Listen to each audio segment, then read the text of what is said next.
ನಮಸ್ಕಾರ ವೀಕ್ಷಕರೆಲ್ಲರೂ ಹೇಗಿದ್ದೀರಾ? ಇದೀಗ ಬಳ್ಳಾರಿಯಿಂದ ಬಂದ ಸುದ್ದಿ ಏನಪ್ಪಾ ಅಂದ್ರೆ ರಾಜಕೀಯ ವಲಯದಲ್ಲಿ ಭಾರಿ ಚರ್ಚೆಗೆ ಕಾರಣವಾಗಿದೆ. ದುಡ್ಡೇನ್ ಸ್ವಾಮಿ ತಲೆ ಎಡ್ಕರು ಸಂಪಾದನೆ ಮಾಡ್ತಾರೆ. ಜನರನ್ನ ಜಾಗೃತರನ್ನಾಗಿ ಮಾಡೋದು ಅದೇ ನಮ್ಮ ಉದ್ದೇಶ. ಬಳ್ಳಾರಿ ನಗರದಲ್ಲಿ ಜನಾರ್ದನ್ ರೆಡ್ಡಿ ಅವರ ಮನೆಯ ಮುಂದೆ ಬ್ಯಾನರ್ ಹಾಕುವ ವಿಚಾರಕ್ಕೆ ಗಲಾಟೆ ನಡೆದಿದೆ. ಈ ಒಂದು ಗಲಾಟೆ ವೇಳೆ ಕಲ್ಲು ತೂರಾಟ ಆಗಿರಬಹುದು, ಹಾಗೆಯೇ ಗುಂಡಿನ ಶಬ್ದ ಕೂಡ ಕೇಳಿ ಬಂದಿದೆ. ಈ ಒಂದು ಘಟನೆಯಲ್ಲಿ ಒಬ್ಬ ವ್ಯಕ್ತಿ ಕೂಡ ಮೃತಪಟ್ಟಿದ್ದಾರೆ. ಈ ಒಂದು ಘಟನೆಯಲ್ಲಿ ರಾಜಶೇಖರ್ ಎಂಬುವರು ಮೃತಪಟ್ಟಿದ್ದಾರೆ. ಅವರು ಕಾಂಗ್ರೆಸ್ ಕಾರ್ಯಕರ್ತ ಆಗಿರ್ತಾರೆ. ಹಾಗೇನೆ ಈ ಒಂದು ಘಟನೆ ನಡೆದಿದ ಸ್ಥಳ ಬಂದು ಬಳ್ಳಾರಿ ಜನಾರ್ದನ್ ರೆಡ್ಡಿ ಅವರ ಮನೆಯ ಸಮೀಪದಲ್ಲೇ ಈ ಒಂದು ಘಟನೆ ಕೂಡ ನಡೆದಿದೆ. ಈ ಒಂದು ವಿಚಾರದ ಬಗ್ಗೆ ಜನಾರ್ದನ್ ರೆಡ್ಡಿ ಅವರು ಏನಪ್ಪ ಹೇಳಿಕೆ ಕೊಡ್ತಾರೆ ಅಂತಂದ್ರೆ, ನನ್ನ ಮೇಲೆ ಹಲ್ಲೆ ಯತ್ನ ನಡೆದಿದೆ ಎಂದು ಹೇಳಿದ್ದಾರೆ. ಹಾಗೆಯೇ ಇದು ಉದ್ದೇಶ ಪೂರ್ವಕ ದಾಳಿ ಎಂದು ಆರೋಪಿಸಿದ್ದಾರೆ ಅಂತಾನೆ ಹೇಳ್ಬೋದು. ಘಟನೆ ನಡೆದಿದ ತಕ್ಷಣ ಪೊಲೀಸರು ಆ ಒಂದು ಸ್ಥಳಕ್ಕೆ ಎಂಟ್ರಿಯನ್ನು ಕೊಡ್ತಾರೆ.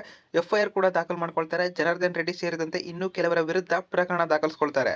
ಇನ್ನು ಈ ಕಡೆ ಬಿಜೆಪಿ ಅವರು ಏನ್ ಹೇಳ್ತಾರಪ್ಪ ಅಂದ್ರೆ, ಇದು ತುಂಬಾ ಗಂಭೀರವಾದ ಘಟನೆ, ಇದಕ್ಕೆ ನ್ಯಾಯಾಂಗ ತನಿಖೆ ಆಗಲೇಬೇಕು ಅಂತ ಪಟ್ಟಿಡಿದಿದ್ದಾರೆ. ಹಾಗೆಯೇ ಈ ಕಡೆ ಕಾಂಗ್ರೆಸ್ ಅವರು ಕಾನೂನು ಪ್ರಕಾರ ಕಠಿಣ ಕ್ರಮ ತಗೊಳ್ಕೊಳ್ತೀವಿ ಎಂದು ಹಲವಾರು ಮಾಧ್ಯಮಗಳ ಮುಂದೆ ಕಾಂಗ್ರೆಸ್ನವರು ಕೂಡ ಹಂಚಿಕೊಂಡಿದ್ದಾರೆ.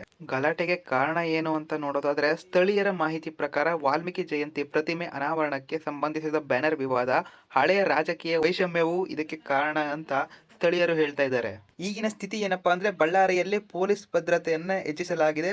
ತನಿಖೆಯ ನಂತರ ಇನ್ನಷ್ಟು ಸತ್ಯ ಹೊರಬರಲು ಸಾಧ್ಯತೆ ಇದೆ ಅಂತಾನೆ ಹೇಳ್ಬೋದು. ಹಾಗೆಯೇ ಇದೇ ತರದ ಕರ್ನಾಟಕ ರಾಜ್ಯದ ಎಲ್ಲ ವಿಷಯಗಳನ್ನು ತಿಳಿದುಕೊಳ್ಳಲು ಈ ಒಂದು ಅಕೌಂಟ್ನ ಸಬ್ಸ್ಕ್ರೈಬ್ ಮಾಡಿ ಇಟ್ಕೊಳ್ಳಿ. ಹಾಗೆಯೇ ಪಕ್ಕದ ಬೆಲ್ ಐಕಾನ್ ಆಲ್ಗೆ ಸೆಟ್ ಮಾಡಿ.